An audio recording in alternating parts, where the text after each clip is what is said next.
Hola a todos. En primer lugar, muchísimas gracias por asistir al webinar de hoy. Eh, ¿Cómo he dividido el webinar de hoy? Como han comentado, tiene de título conceptos para entender el funcionamiento de los contratos de seguro. Si bien es cierto que vamos a hacer unas pequeñas pinceladas eh, desde el punto de vista de los contratos en España, pero gran parte, por no decir el 95 o 98% de los conceptos que vamos a ver aquí son conceptos universales, son conceptos que en todos los países que nos estáis escuchando son útiles y son utilizados. Por lo tanto, si en algún momento, pues bueno, comentamos alguna peculiaridad del conceptual del mercado español, intentaremos extenderlo al resto de países. El webinar de hoy tenemos un plan que está dividido en 5 puntos más un punto de question and answer, de preguntas y respuestas. Y como se ha comentado, yo creo que los 5 primeros puntos invertiremos en torno a unos 40-45 minutos y luego tendremos unos 5 o 10 minutos para preguntas. Vamos a hacer prácticamente desde cero, vamos a profundizar desde conceptos básicos a conceptos más avanzados en lo que es el funcionamiento de los seguros de vida, porque es bastante peculiar y es bastante distinto a otras tipologías de seguros. En este caso, distinto a los seguros de no vida. Por lo tanto, vamos a hacer los 4 primeros puntos van a ser teóricos, van a ser bastante conceptuales, y luego el último punto, en el cual el punto 5 es el que más invertiremos, vamos a ver un pequeño ejemplo de cómo se calcularía, de cómo se tarificaría un seguro de vida, desde el punto de vista real. Muy bien, desde el punto de vista conceptual, introduciéndonos en el mercado de seguros de vida, como sabéis, si quiero asegurar todo aquello que esté relacionado con la vida humana, tengo que hacerlo a través de un contrato de seguros y lo tengo que hacer a través de una compañía de seguros. Y tengo que firmar un contrato, luego veremos qué características tiene que tener este contrato, pero tenemos que firmar un contrato con una compañía de seguros a partir de la cual esta compañía, a partir del momento de la firma, que veremos luego conceptualmente cómo se determina esta fecha, esta compañía de seguros empezará a darnos cobertura. ¿Cobertura a qué? Cobertura ante cualquier acaecimiento de la contingencia que aseguremos, por ejemplo, ante un fallecimiento. O también empezará a darnos cobertura a través de un contrato en el cual esté garantizado la supervivencia. Va un poco en función de las tipologías de seguros de vida que contratemos. Luego, en un apartado veremos qué tipologías de seguro tenemos. En resumen, recordar que es un contrato entre una persona o una empresa. Luego especificaremos más detenidamente cómo se determina o qué nombre recibe este sujeto a través de un contrato entre, por ejemplo, vosotros y una compañía de seguros. ¿Para qué? Para que la compañía de seguros se haga frente a una serie de contingencias, que puede ser tanto fallecimiento como supervivencia. Lógicamente, los seguros de vida serán distintos, pero son 2 ejemplos en los cuales la compañía de seguros nos ofrecerá cobertura. Lógicamente, esta cobertura que nos va a hacer la compañía de seguros no va a ser gratis. Esta cobertura va a ser mediante el pago de una prima. Y este pago de una prima, a diferencia de muchos negocios, por ejemplo, del negocio financiero, el pago de prima se determina que es prepagable. Conceptualmente, el concepto de prepagable significa que se paga la prima al inicio de la operación. Por lo tanto, hasta que el asegurado o el tomador, luego veremos estos conceptos, no pague la prima, no va a empezar la cobertura.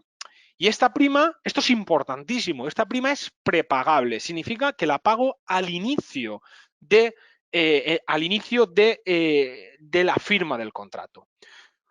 Y esto es distinto, por ejemplo, en el mercado financiero. Por ejemplo, cuando solicitáis un préstamo, el banco firmas la hipoteca, el banco te anticipa el dinero y tú no pagas hasta dentro de, por ejemplo, el siguiente mes. Eso es una operación pospagable.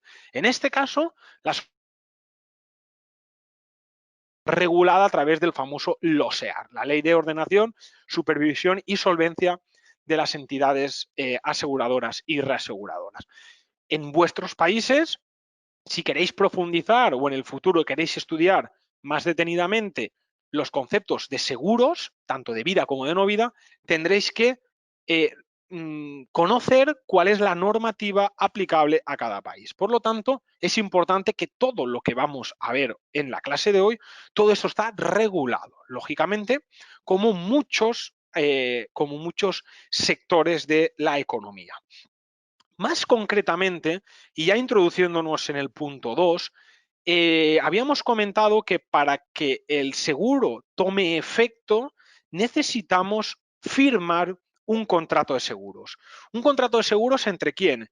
Entre un individuo o una empresa y la compañía de seguros. Este contrato de seguros, que a priori es sencillo, tiene que tener una serie de características. Muchas de ellas, seguro que muchos de vosotros las conocéis, pero es importante que las reformulemos, que las comentemos.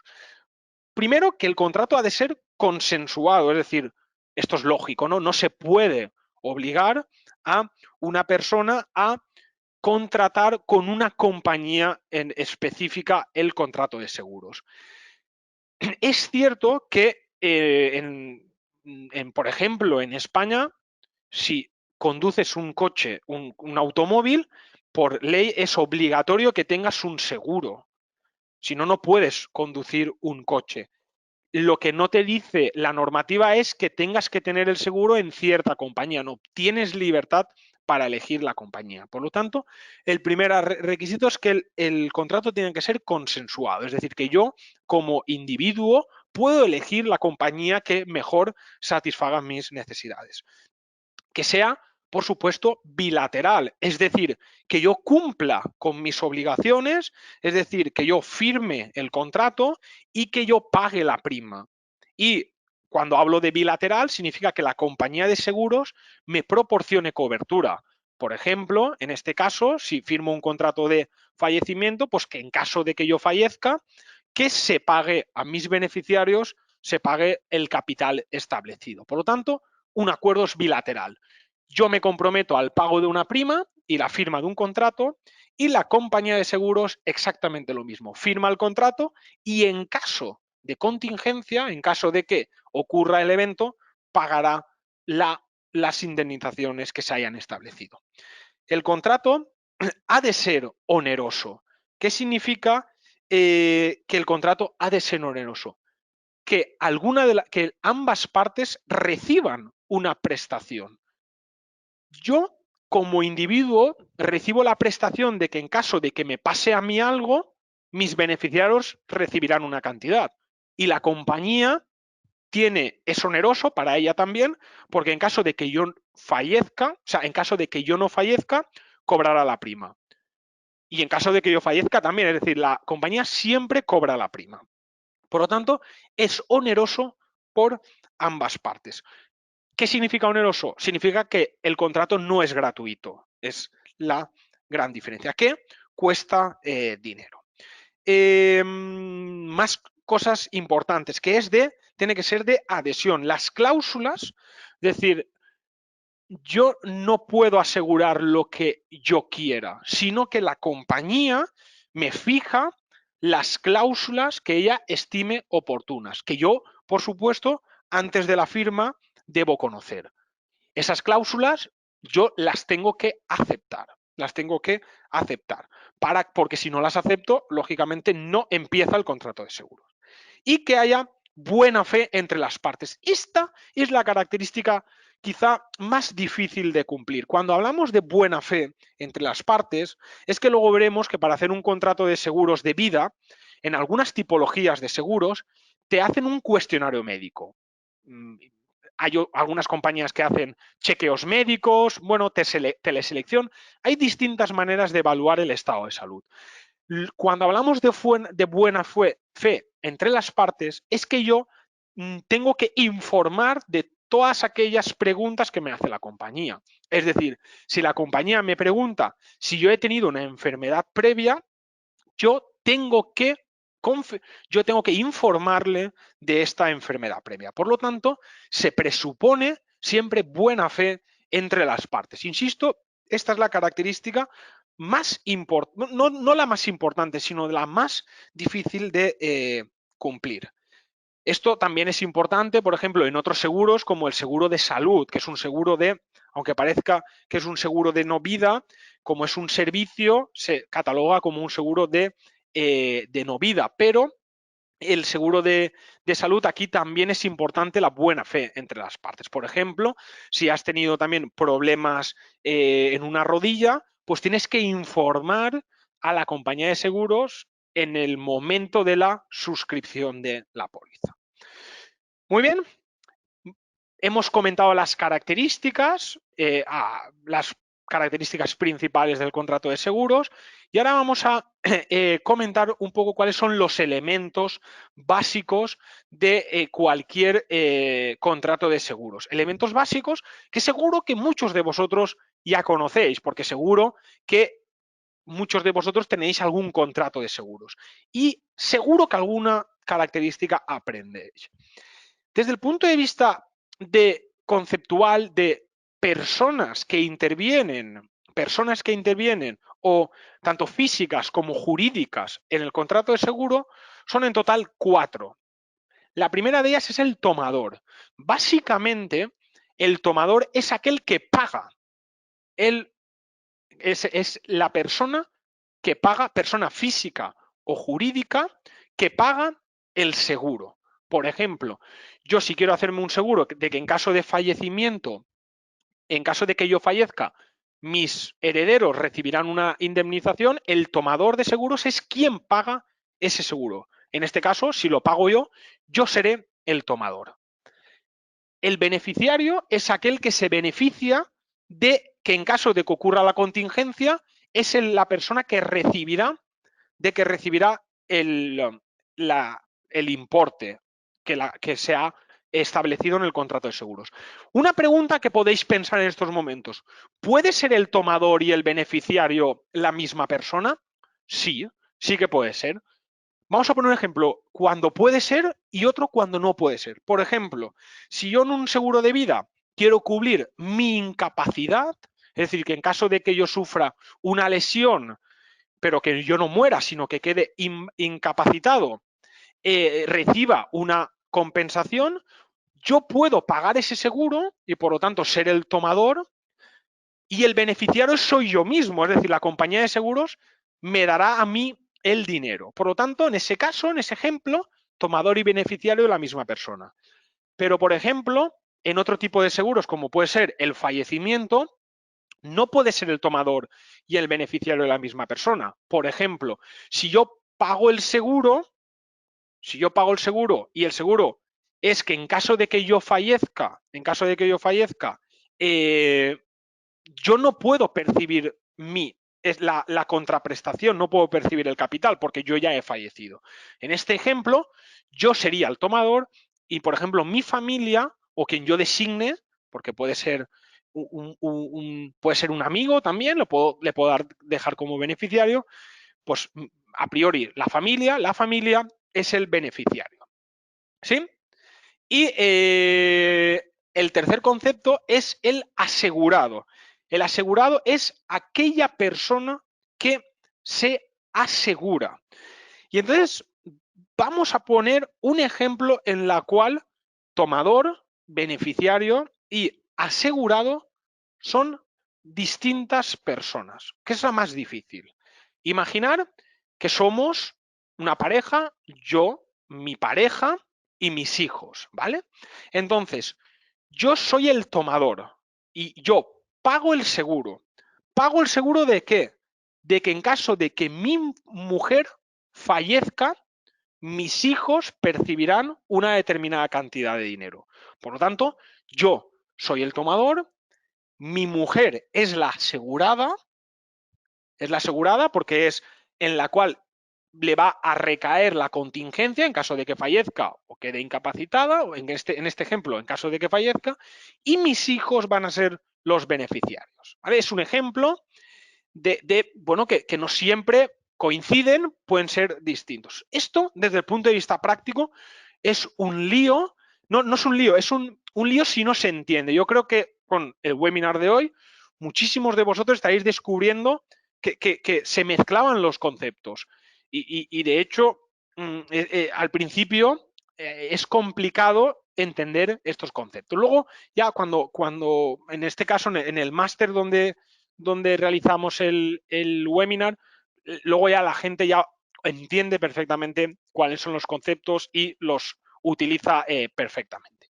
Luego está la otra persona, en este caso jurídica, que es el asegurador, que es la compañía de seguros. Muy bien. Elementos importantes también del contrato de seguros. En este caso, la póliza, que en este caso, y esto es muy importante, la póliza no es solo un documento.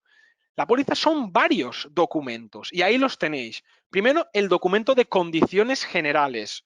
Eso significa que para todas las pólizas de un mismo producto, yo como compañía de seguros tengo un producto, puedo tener 5 o 6, pero si tengo, por ejemplo, uno de seguros de vida que cubra el fallecimiento, tengo un documento que se llama condiciones generales. Significa que para todos mis asegurados les aplica esas condiciones generales.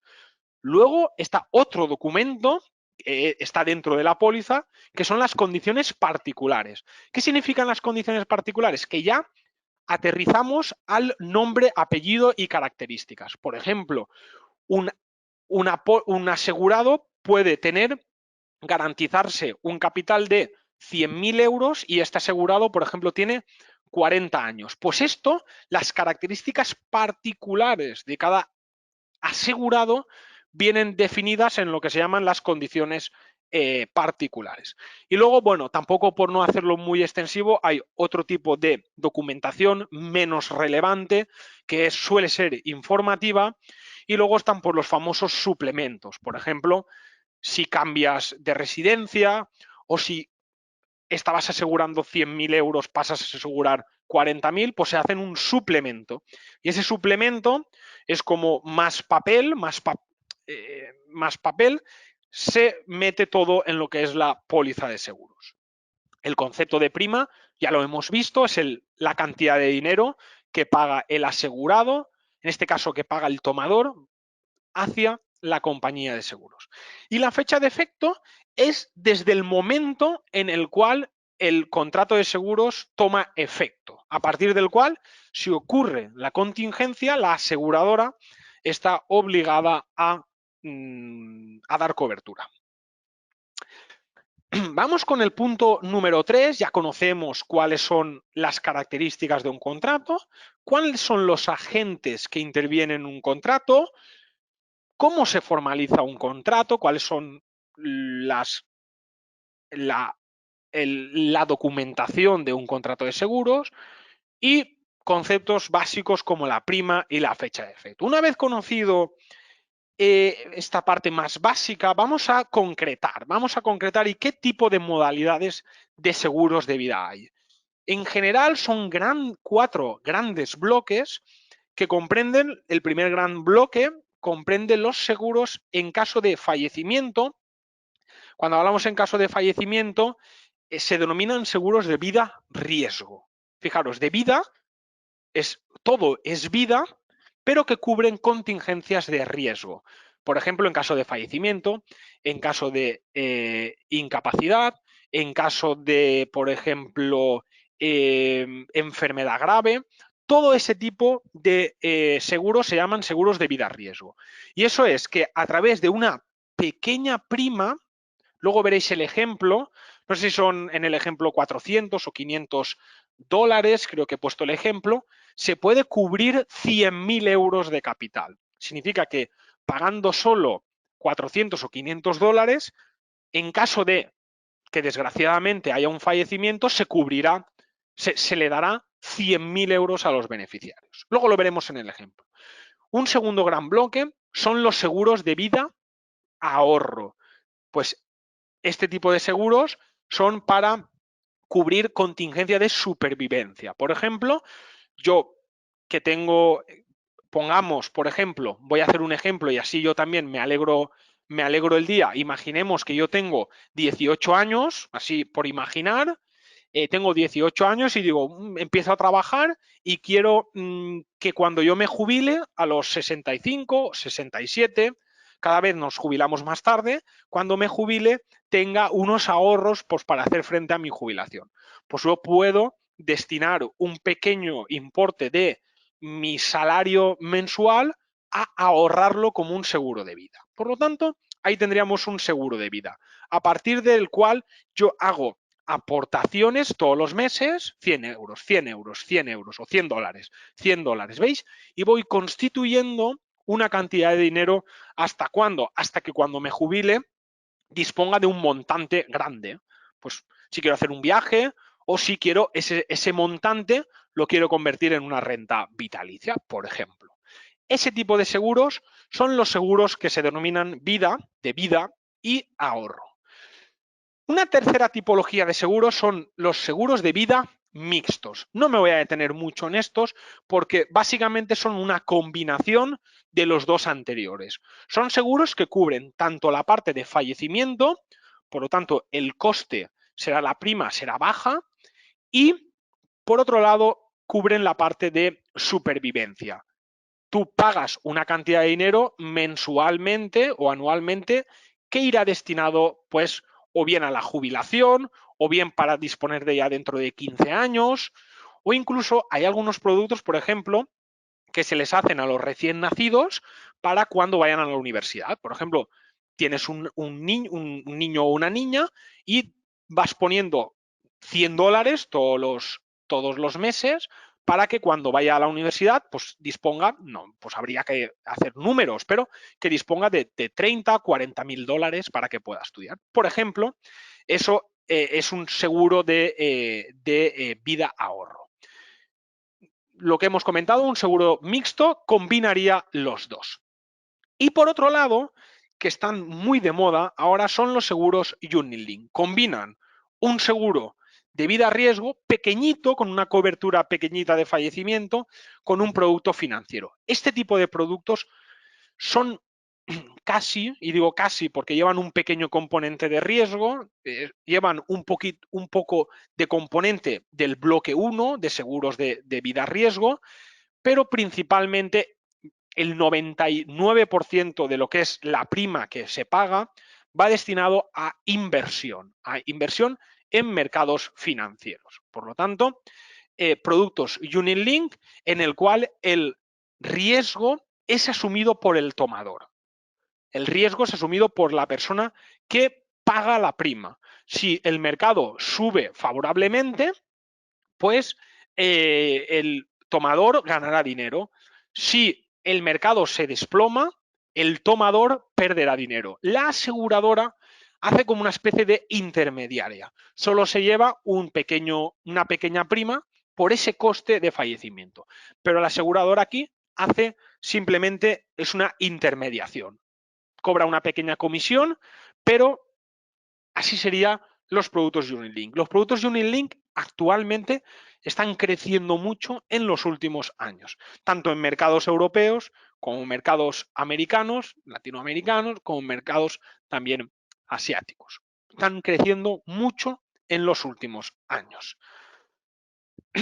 Ya conocemos cuáles son las características de un contrato de seguros, cuáles son los agentes que intervienen, cuáles son las tipologías de contrato de seguros. Necesitamos conocer, y ya estamos terminando la parte más teórica del webinar. Necesitamos conocer quién puede vender estos seguros. Muy bien, pues la manera de vender estas tipologías de seguros, y ahora está muy de moda, desgraciadamente por la situación actual, está muy de moda replantearse los canales de distribución. Una compañía de seguros lanza un producto y esta compañía previamente tiene que definir por dónde quiere lanzar este producto. Tenemos, es verdad que hay más canales de comercialización. Aquí, por resumir, solo hemos puesto 4, lo cual comprenden prácticamente el 99% de los canales de distribución. Tenemos el canal directo. ¿Qué significa el canal directo? El canal directo significa que la propia aseguradora, a través de su web, vende los seguros. Por lo tanto, todas aquellas aseguradoras que a través de su canal web vende seguros se llama canal directo. Permitidme 2 segundos que beba un poco. Muy bien, canal directo a través de la página web. Entras a la página web, suscribes la póliza y eso es canal directo. Muy bien. Otro tipo de canal es el canal muy famoso, el canal de banca seguros. Esto es el canal más caro para el cliente. Lo que pasa es que el cliente muchas veces no lo sabe, pero es el canal más directo porque ahí hay más intermediarios. El canal de banca seguros intervienen como tres entidades. Primero, la entidad de seguros, luego la entidad financiera en el medio y luego el cliente. El canal de banca seguros, pongo un ejemplo. Imaginaros que vosotros vais a contratar una hipoteca a un banco. Quiero comprarme una casa, contrato una hipoteca y el banco te puede ofrecer un seguro. Este seguro que te ofrece el banco, el seguro no lo gestiona técnicamente lo que es el banco. El banco puede tener una aseguradora. De hecho, muchísimos bancos tienen su propia aseguradora. O puedes contratarlo, es decir, el banco puede tener acuerdos con aseguradoras, no tiene por qué ser de ella. Esa manera de contratar el seguro se llama banca seguros. Es decir, el cliente contrata un préstamo, por ejemplo, y el cliente se piensa que el seguro se lo está contratando al banco, pero la realidad es que entre el banco y una aseguradora hay un acuerdo. Por lo tanto, el cliente es de la aseguradora, lo que es la parte del seguro. Lo que es la parte del préstamo es del banco, ¿vale? Es un poquito complicado, pero para que lo veáis, así yo creo que ha quedado bastante claro. Si no, en el turno de preguntas podéis, por favor, repite la parte de banca seguros o cualquier parte que no hayáis entendido. Luego está la parte de agencias. Por ejemplo, una compañía de seguros puede tener sus propias agencias. Estas agencias, las típicas agencias que están situadas en todas las ciudades y pueblos a nivel mundial, estas agencias solo venden seguros de la compañía que es la agencia. Es decir, si por ejemplo la compañía aseguradora X tiene agencias, estas agencias solo pueden vender seguros de la compañía X. Y por último están los corredores y los brokers. Los brokers son más a gran escala, gran tamaño, a operaciones grandes. Y los corredores habitualmente son operaciones de un tamaño inferior. Estos corredores o brokers son empresas, suelen ser pequeñas, algunas grandes, suelen ser pequeñas empresas externas a la aseguradora.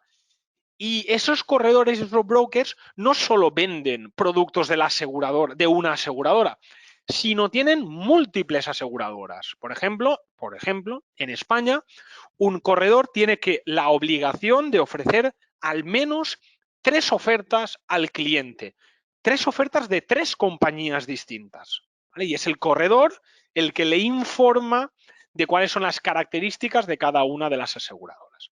Por lo tanto, este corredor, ¿cuál es su beneficio? Su beneficio es una comisión por la venta. Básicamente ya tenemos los canales de distribución.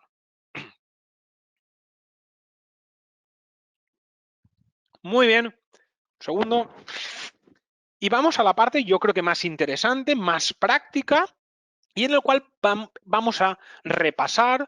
Es cierto que es un webinar de 40 minutos, pero yo creo que se pueden aprender cosas en 40 minutos. Espero que lo estéis haciendo. Y si no, yo creo que aquí quedarán muchísimo más claro todos los conceptos. Vamos a tarificar, vamos a dar precio real de un producto de seguros de vida riesgo. Es decir, me vais a permitir que eche un poquito para atrás del bloque número 1. Solo hemos hecho un ejemplo, pero por tema de tiempo. La familia Martínez Este es el ejemplo. La familia Martínez está compuesta por el padre, la madre y 2 hijos. En la actualidad, la sustentadora principal, es decir, la que trabaja y la que mayor dinero gana en el hogar, es la madre, en este caso la madre, y por ese motivo se desea contratar el siguiente seguro. ¿Cuál es el problema de esta familia? El problema de esta familia es que el dinero lo gana la madre. Puede ser que el padre también gane dinero, pero a lo mejor gane menos dinero. O no el dinero es suficiente para mantener la familia en unas condiciones idóneas. Entonces, ¿cuál es el riesgo aquí? El riesgo es que fallezca la madre, desgraciadamente que fallezca ella. Claro, porque si fallece ella, dejan de percibir una cantidad de dinero pues importante, porque era la sustentadora principal. Por lo tanto, en este caso, tomador y asegurado, pues lo va a pagar la madre, y la asegurado, en este caso la asegurada, va a ser la madre, y el beneficiario va a ser el padre. En caso de que la madre fallezca, el padre recibirá un dinero. También podría ser beneficiario de los hijos, ¿eh? Es un ejemplo. Este seguro la madre ha entrado por internet y lo ha adquirido en el canal online, en el canal directo. Y este seguro consiste en que, en caso de que ella fallezca, percibe el padre, en este caso, $200.000 en caso de fallecimiento. La edad de la madre es de 42 años y le preguntan, también por hacerlo resumido, su estado de salud. Pues en la actualidad la madre está bien y sin ninguna patología ni ninguna enfermedad previa. Este tema también es importante porque se pregunta, la madre no tiene ninguna profesión de riesgo, como podría ser, por ejemplo, puede ser bombero, policía, bueno, no tiene una profesión de riesgo, pongamos administrativo, profesora, no es una profesión de riesgo y tampoco practica ningún deporte de riesgo, porque si, por ejemplo, practicas paracaidismo, pues eso hay ciertos deportes de riesgo que no están cubiertos. Lógicamente, ¿no? Tiene muchísimo riesgo tirarte en paracaídas. No lo sé si tiene mucho riesgo, pero a priori parece ser que lo tiene. No soy experto en la materia. Está claro, yo creo, que las características principales de este seguro. Vamos a ir calculando la prima. La prima que ella va a pagar como tomadora va a ser la prima de recibo, la prima que vais a ver abajo en las pantallas. Pero tenemos que arrancar de la prima pura, de la prima de inventario, luego la prima comercial y luego la prima de recibo. Hay que ir calculando cada una. Esto desde el punto de vista técnico. Esto lógicamente se ve en asignaturas de máster con mucha más amplitud, pero yo creo que se puede llegar a entender en un webinar perfectamente. Para calcular la prima pura necesitamos conocer las famosas tablas de mortalidad. Para aquellos que no conozcan las tablas de mortalidad son tablas realizadas por organismos públicos, son aceptadas por organismos públicos en las cuales se recoge la experiencia de la mortalidad de una determinada población. Es decir, pongo un ejemplo.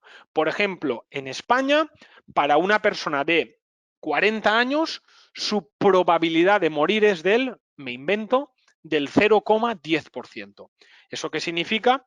Que una de cada 10.000 personas con 40 años fallece. ¿Sí? Entonces, esas tablas de mortalidad se calculan por organismos públicos, son tablas de mortalidad públicas y recogen la experiencia de la mortalidad.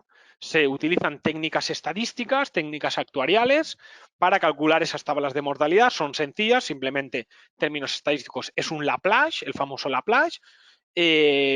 Tampoco vamos a entrar al detalle, pero lo que nos recoge es la famosa que veis ahí, QDX, que es la probabilidad de fallecer en una determinada edad. También la prima, la palabra P, lo vamos a llamar prima. La C es la contraprestación recibida, que son los $200.000 de capital. Quiero que tengáis en mente que hay otras variables, que es el tipo de interés y la duración del contrato. No vamos a entrar mucho en estos conceptos por términos de tiempo. Porque, por ejemplo, el tipo de interés daría pie para 3 o 4 webinars con el tipo de interés que están en la actualidad. La duración del contrato vamos a suponer que es de 1 año. ¿Cómo calculamos el precio? Fijaros, estas tablas de mortalidad que las tenéis aquí a la derecha en función de es de supervivencia o es de fallecimiento, están en escala logarítmica para que veáis la evolución.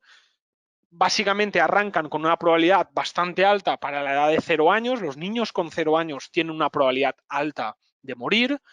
No es que lo diga yo, lo dice, es desde el punto de vista biológico. Y luego baja de manera espectacular a los 0, al año y a los 2 años, y luego empieza creciendo cada vez más, ¿no? Lógicamente la probabilidad de fallecer cada vez es más grande. Cuando más adultos somos, mayor probabilidad de fallecimiento es. Eso en escala logarítmica se ve muy bien en los gráficos de la derecha. La tenéis tanto para hombres como para mujeres. Lógicamente, la probabilidad de las mujeres es más baja que la de los hombres. Los hombres vivimos aproximadamente 5 años menos de esperanza de vida que las mujeres. Por lo tanto, por eso nuestra probabilidad de fallecimiento de los hombres es más alta. Muy bien, vamos ya a calcular la prima pura. ¿Cómo calcularíamos la prima pura? Recordar que se hace en 4 fases: prima pura, de inventario, comercial y de recibo, que la de recibo es la que paga el cliente, y la prima pura es tan sencillo como ver la probabilidad que hay en las tablas de mortalidad, que esas son oficiales, que en este caso son del 0,001710. Básicamente, una de cada 1000 personas fallece con 42 años. Pues es tan sencillo como multiplicar esa probabilidad por los 200.000 euros de capital. ¿De dónde sacamos los 200.000 de capital?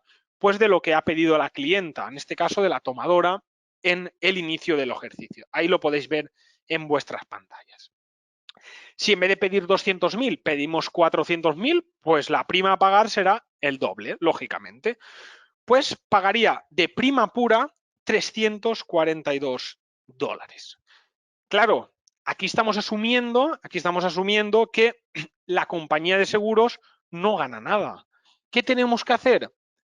Incrementar esta cantidad de dinero incluyéndole unos gastos. Hemos supuesto que aproximadamente el 10% de los gastos son gastos de la compañía de seguros. Gastos como ¿qué?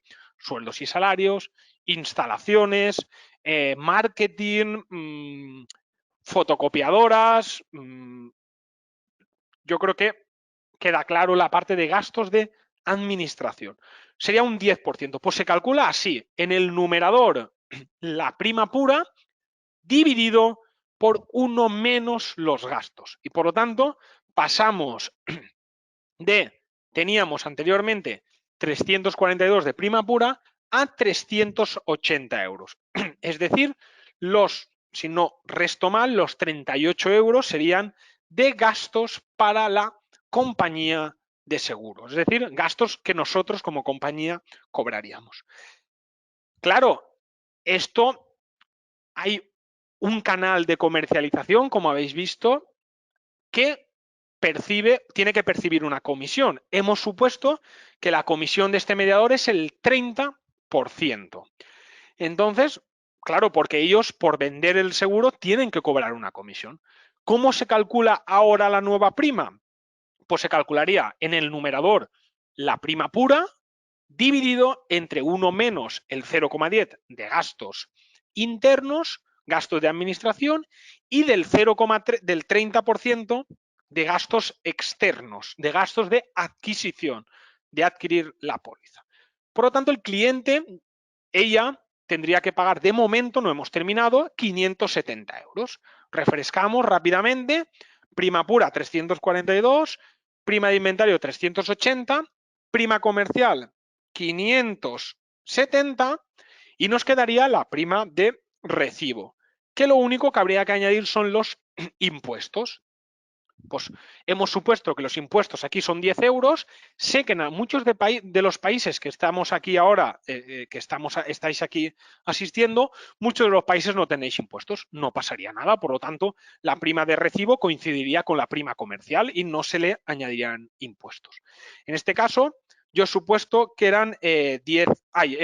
Perdonar, aquí he puesto dólares y aquí euros. Bueno, supongamos que me he equivocado con la moneda. Supongamos que fueran todos dólares, ¿no? Pues en este caso, la clienta pagaría, la tomadora pagaría 580 euros. Pagaría 580 euros y le cubriría durante un año. Al año siguiente tendríamos que volver a hacer el cálculo. ¿Y cómo haríamos el cálculo? Pues lo haríamos el cálculo igual que este año, pero en vez de la probabilidad del 0,00171, pues con la de 43 años, porque tiene un año más, del 0,001927. Lógicamente sube la probabilidad y esta clienta, esta tomadora, pagaría más dinero. Es lógico, ¿no? Cada vez que voy incrementando en la edad, va incrementando mi probabilidad de fallecimiento y por lo tanto tengo que cada vez pagar más por el seguro. Este seguro está vigente durante solo un año. Hay otros tipos de seguros de vida que en vez de un año están, por ejemplo, a 5 años. Pues calcularíamos esto, los 5 años de golpe, y los pagaría lo pagaría desde el momento inicial. Eso sería otra tipología de seguros de vida riesgo. A ver, ¿qué? ¿Vale? Y yo creo que hasta aquí ya estaría. Refresco todo lo que hemos visto en un minuto y abro un turno de preguntas porque estoy viendo que además estamos muy bien prácticamente en tiempo. Los 40-45 minutos que había comentado se han cumplido a la perfección. Resumimos. Hemos visto un webinar, hemos asistido a un webinar de conceptos clave para entender los seguros de vida. Hemos visto cuáles son las características de un seguro de vida. Recordad que tiene que ser consensual, bilateral, oneroso, de adhesión y muy importante de buena fe entre las partes. Hemos visto también las personas físicas y jurídicas que intervienen en un contrato de seguros, tomador, asegurado, aseguradora, beneficiarios. También conceptos clave como la póliza, en la cual tiene que venir una serie de documentos, condiciones generales, condiciones particulares, incluso suplementos si se hacen. La prima, el concepto de prima, que es el dinero que se paga, y la fecha de efecto. ¿Qué más cosas hemos visto? Las tipologías de seguros de vida. Recordar que había 4: seguros de vida riesgo, cubría solo la parte de vida riesgo; seguros de vida ahorro, cubría solo la parte de supervivencia; mixtos, que eran los dos anteriores; y los famosos Unit Link, que están muy de moda ahora y que es prácticamente un producto financiero. Estos seguros los podemos vender a través de 4 canales de comercialización, que son directo, de agencias, de broker o corredores y, en este caso, ¿cuál me he dejado? Banca seguros. Banca seguros, estaba tirando de memoria, de banca seguros. Y hemos calculado realmente, en términos reales, cómo se tarifica, cómo se pone precio a un producto de seguros. Lo hemos hecho a través de la famosa tabla de mortalidad que calculan agencias oficiales, en el cual me especifica la incidencia de la mortalidad en un colectivo, y gracias a 4 pasos, desde prima pura, prima de inventario, donde metemos los gastos de administración, luego en la prima comercial metemos los gastos de adquisición y luego metemos, en caso de que tuviéramos impuestos, metemos los impuestos. Y hemos llegado a este ejemplo y en esta tomadora pagaría 580 euros o dólares para cubrir su seguro. Y muchísimas gracias por vuestra atención. Espero que en términos conceptuales y de entendimiento os haya servido enormemente, y en la medida de lo posible voy a abrir un periodo de preguntas en torno a 5 minutos.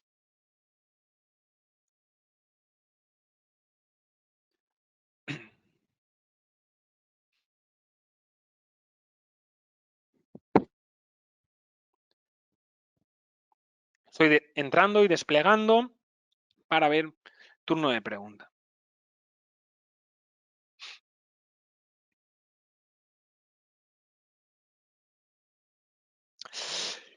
Una pregunta me parece súper interesante que nos hace, hay muchas preguntas interesantes. Nos dice María, dice, se dice que en el seguro a través del banco es más caro. Cuando se hace a través de broker, ¿el seguro es más caro que hacerlo con el banco? Puede ser que sí, depende del broker. Normalmente los brokers, o sea, tú cuando vas a un banco a contratar un préstamo y contratas un seguro, no hay negociación con el banco y la aseguradora, no puedes negociar los gastos. Por lo tanto, por eso es más caro. En un broker tienes la posibilidad de negociar los gastos. Por lo tanto, depende. Si tu poder de negociación es alto, puede ser que sea, o lo suyo es que sea más bajo. Puede ser que no. Si no negocias y el broker es muy agresivo, puede ser que acabes pagando. Pero en términos generales suele ser más bajo. ¿Cómo sería una prima fija con un plazo de 20 años?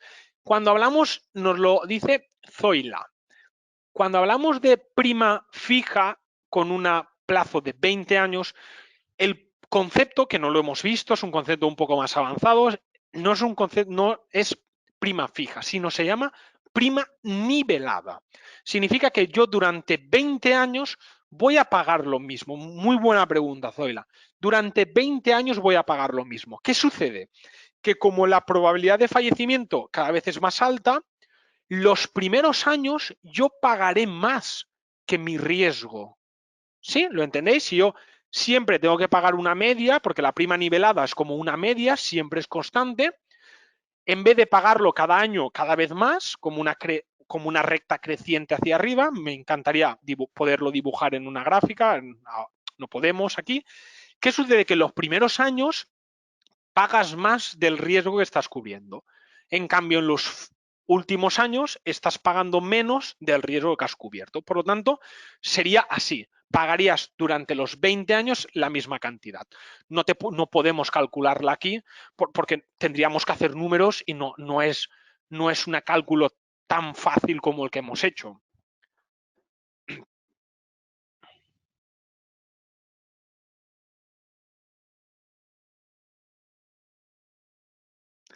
Dicen, Lizardo, muy buena pregunta. Dice, ¿cómo sería el cálculo de prima cuando es una póliza colectiva en donde hay varias edades de personas? Muy buena pregunta, Lizardo.